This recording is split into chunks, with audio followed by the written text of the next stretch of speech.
Unlike our other change makers, our next is the somewhat reluctant creator of a change to how money is spent on you and I by ministers in this building. It's not really a law, it's not a statute, it's not a theory, it's not even what it calls itself, a formula. And he would like to change it again. Formula an orderly queue to meet Lord Barnett.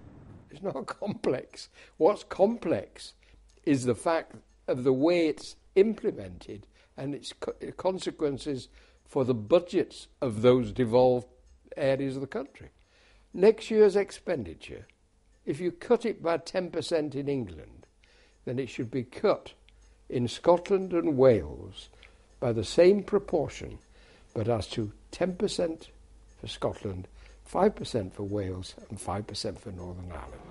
So simple. In fact, so simple it's stuck around the Treasury for 30 years, long after the necessities of 1976 to 79 made its creation a godsend to a busy Chief Secretary. Those years, it was very, very difficult financially. We had the International Monetary Fund on our backs. I had problems with cutting public expenditure all over the place. And this hived off that area and left me free to concentrate on the rest. So that was the reason I did it, for simplicity purposes at that time. I never thought about the question of analysing whether it was basically wrong. So to that extent, it's my fault, but nobody wanted to either. But the thing with the formula is Lord Barnett does think it's basically wrong and unfair, based coldly on population with no account of needs, something he sees being exploited. There are very shrewd people, particularly in Scotland. Alex Salmon is using the extra money, both the prescription charges and now tuition fees, for political advantage. And it's crazy.